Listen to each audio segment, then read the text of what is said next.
એક વસ્તુ જે માણસને પ્રકૃતિ સાથે જોડે છે તે વાસ્તુશાસ્ત્ર, પરંતુ કુદરતી તત્વોમાં કેટલીક ખામીઓ અને ખામીઓ હોઈ શકે છે જેને વાસ્તુદોષ કહેવામાં આવે છે.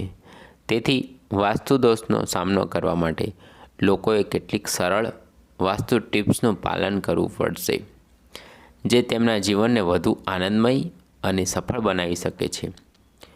વાસ્તુદોષ માનસિક તાણ અને ખરાબ સ્વાસ્થ્ય લાવી શકે છે. તેથી ઝડપી પગલાં લેવા અને આપવામાં આવેલી ટિપ્સનો યોગ્ય રીતે અમલમાં મૂકવાની જરૂર છે. વાસ્તુદોષ શું છે? જ્યારે પણ ઘર બનાવતી વખતે વાસ્તુ સિદ્ધાંતનું પાલન કરવામાં ન આવે ત્યારે વાસ્તુદોષ ઉત્પન્ન થાય છે. વાસ્તુ એ તમામ આર્કિટેક્ચર અને માળખાકીય નિયમો વિશે છે, જે મુખ્ય અને સામાન્ય સિદ્ધાંતો પર આધારિત છે. વાસ્તુદોષ પ્રતિષેય એ સ્થાપત્ય અને માળખાકીય ખામીઓ દ્વારા સર્જાયેલા અસંતુલન છે. તે ઉર્જામાં અસંતુલનનું કારણ બને છે, જેના કારણે ઘરમાં નકારાત્મક ઉર્જા વધે છે. ઘરમાં વાસ્તુદોષની હાજરી ઉર્જાના પ્રવાહ પર નકારાત્મક અસર કરે છે. વાસ્તુદોષ ઘરમાં રહેતા લોકોના સ્વાસ્થ્ય, વ્યવસાયિક અને જીવનમાં અંગત પાસાઓ અને સફળતા વગેરે પર પણ નકારાત્મક અસર કરી શકે છે. વાસ્તુદોષના ચિહ્નો શું છે? ત્યાં હંમેશા અમુક કથિત સંકેતો હોય છે જેના દ્વારા તમે ઓળખી શકો છો કે વાસ્તુદોષની સમસ્યાને કારણે આપણું ઘર પરેશાન છે કે નહીં. અહીં વાસ્તુદોષ દર્શાવવા આવતા ચિહ્નો સૂચવે છે. જે લોકો ઘરમાં સતત બીમાર રહે છે તે વાસ્તુદોષની નિશાની હોઈ શકે છે. આર્થિક સ્થિતિમાં સતત મંદી અને અસ્થિરતા અને ઘરમાં વાસ્તુદોષની બીજી નિશાની છે. પરિવારના સભ્યો વચ્ચે ઘરમાં સતત ઝઘડા એ વાસ્તુદોષના કારણે નકારાત્મક ઉર્જા વધારવાના સંકેત છે. આખા ઘરમાં અંધકાર અને નિરાશાની લાગણી એ વાસ્તુદોષની બીજી નિશાની છે. ઘરમાંથી વાસ્તુદોષ દૂર કરવા માટે ટિપ્સ. મિરર એડજસ્ટમેન્ટ ઘરની આસપાસ અરીસાની યોગ્ય સ્થિતિ વાસ્તુશાસ્ત્રમાં મોટી ભૂમિકા ભજવે છે. અરીસાઓ માટેના બે મુખ્ય વાસ્તુદોષ ઉપાયો છે.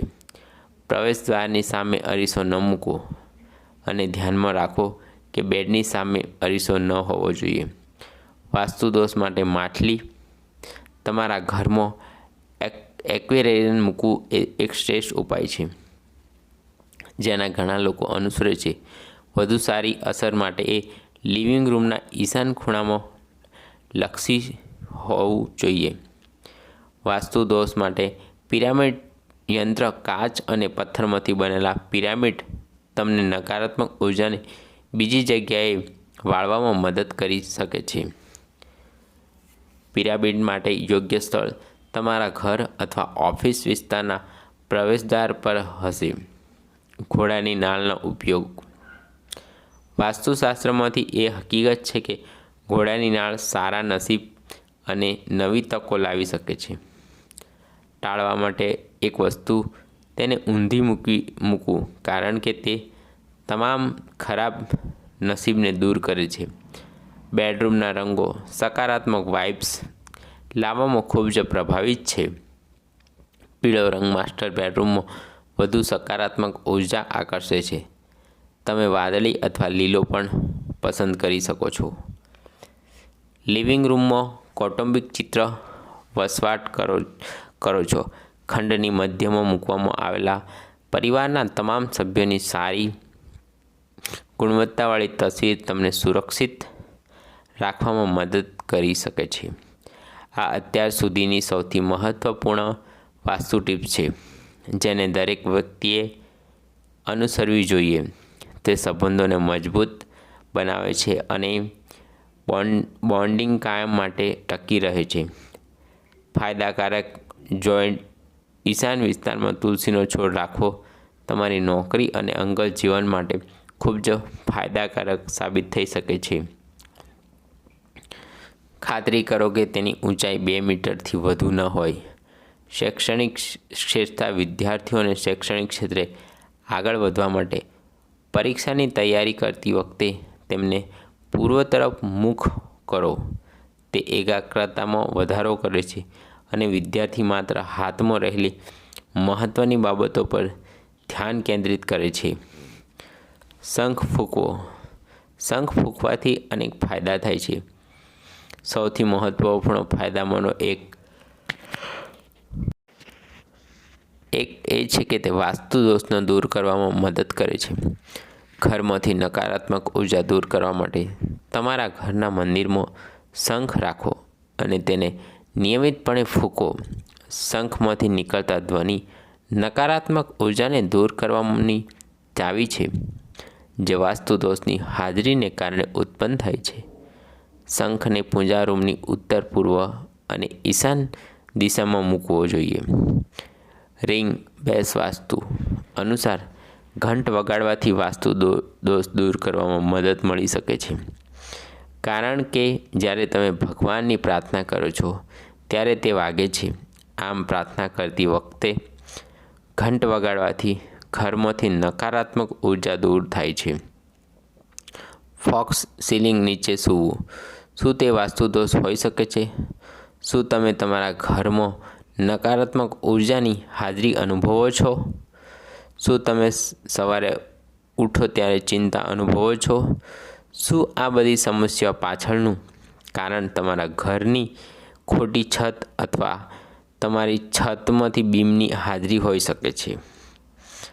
બીમમાં અગ્નિ ઉર્જાની ઉચ્ચ હાજરી છે. આમ બીમની નજીક રહેવાથી તમારી ઉર્જામાં ઘટાડો થાય છે.